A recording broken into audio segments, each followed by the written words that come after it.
திருச்சிற்றம்பலம். இன்றைக்கி நம்ம தில்லைவாழ் அந்தணர்களை பற்றி தெரிஞ்சுக்க போகிறோம்.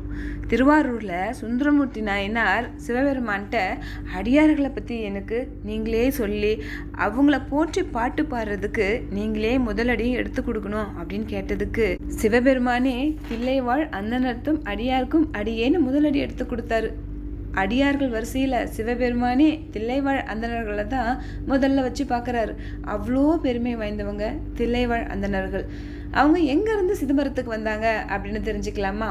பார்க்கடலில் ஸ்ரீமன் நாராயணன் ஆதிசேஷன் மேல் அப்படியே படுத்து கண்ணை மூடிக்கிட்டு சிவபெருமானுடைய ஆனந்த தாண்டவத்தை அப்படியே மனசில் நினச்சிக்கிட்டு அவரும் ஆனந்தப்பட்டுருக்காரு. அந்த சமயம் நாராயணனுடைய எடை கொஞ்சம் கனமாக இருக்கிற மாதிரி ஆதிசேஷனும் உணர்றாரு. என்னது இது, திடீர்னு நாராயணன் இப்படி கனமாக தெரிகிறாரு, நமக்கு இதுக்கு என்ன காரணமாக இருக்கும் அப்படின்னு யோசிச்சவர், சரி நம்ம நாராயணன்ட்டே கேட்டுடலாம் அப்படின்னு சொல்லிட்டு, இறைவா ஏதோ இப்போ உங்கள் எடை கொஞ்சம் அதிகமாக இருக்க மாதிரி எனக்கு ஒரு உணர்வு வருதே, எதனால் அப்படின்னு கேட்குறாரா. அதுக்கு நாராயணனும் இருக்கும் நான் இப்போ சிவபெருமானுடைய ஆனந்த தாண்டவத்தை மனசில் நினச்சி அப்படியே ஆனந்தப்பட்டுட்டு இருந்தேன்னா எனக்குள்ளே இப்போ சிவபெருமான் இருக்காரா, அவரையும் சேர்ந்து நீங்கள் சுமக்கிறதுனால தான் என்னோட எடை கொஞ்சம் அதிகமாக உங்களுக்கு தெரியுது அப்படின்னு சொன்னார். அப்போ உடனே ஆதிசேஷனுக்கும் சிவபெருமானுடைய ஆனந்த தாண்டவத்தை பார்க்கணுன்னு ஆசை வந்துடுச்சு. பெருமாள்கிட்ட கேட்குறாரு, நானும் சிவபெருமானுடைய ஆனந்த தாண்டவத்தை பார்க்கணும், எனக்கும் கொஞ்சம் அருள் செய்யுங்களேன் அப்படின்னு கேட்கும்போது நாராயணன் சொல்கிறாரு, அதெல்லாம் அவ்வளோ சீக்கிரமாலாம் அப்படி சுலபமாலாம் பார்க்க முடியாது, அதுக்கெல்லாம் தவம் பண்ணணும் அப்படின்னு சொல்கிறாரு.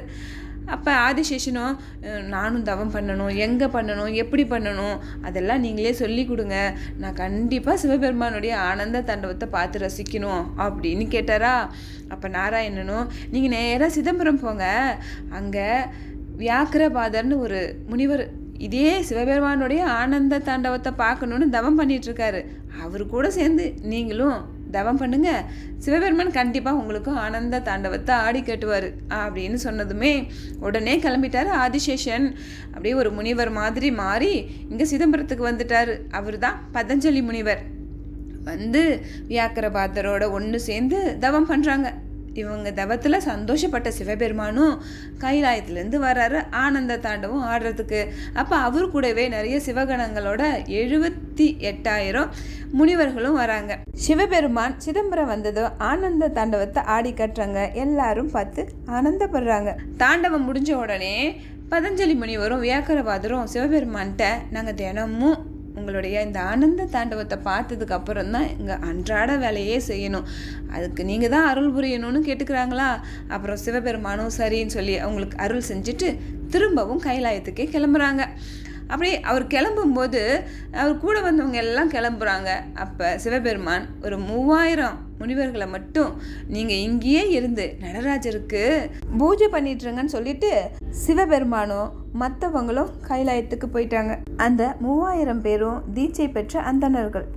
அவங்க எப்பவும் நடராஜ பெருமானம் மனசில் நினச்சிக்கிட்டே இமைப்பொழுதும் அவரை மறக்காமல் முப்பொழுதும் பூஜை பண்ணிகிட்டு இருப்பாங்க.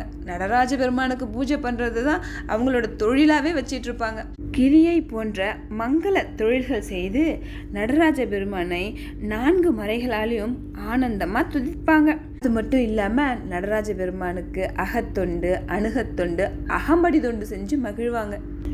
ருக், யஜூர், சாமம், அதர்வணம் என்ற 4 வேதங்களையும் ஓதல், ஓதுவித்தல், வேட்டல், வேட்பித்தல், ஈதல், ஏற்றல் ஆகிய 6 தொழில்களையும் ஞானம், கிரியை, சரியை, யோகம் என்ற 4 உபாயங்களையும் குற்றமற கற்றவங்க.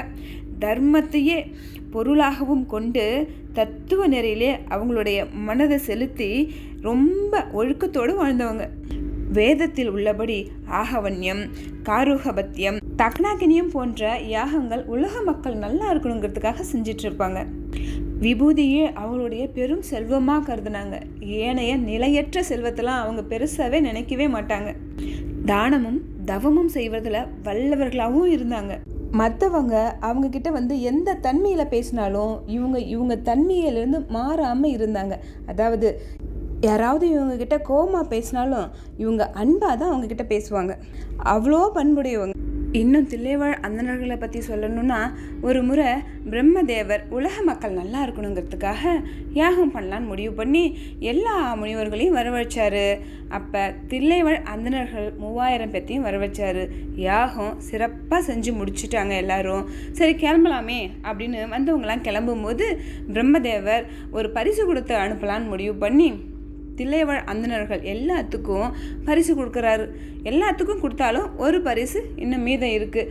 அப்போ யார் இன்னும் பரிசு வாங்காமல் இருக்காங்க அப்படின்னு யோசிக்கும்போது அப்போ நடராஜ பெருமான் அந்த 3000ல் நானும் ஒரு ஆள் அப்படின்னு சொல்கிறாரு. அப்போ இதுலேருந்து என்ன தெரியுதுன்னா, அந்த தில்லைவாழ் அந்தணர்கள் 3000 பேர்த்தில் நம்ம நடராஜரும் ஒருத்தர். அதனால தான் சபாநாயக்கர்னு எல்லாம் அவரை போற்றி வணங்குறாங்க. சொல்வதற்கரிய பெருமை வாழ்ந்தவர்கள் தில்லைவாழ் அந்தணர்கள்.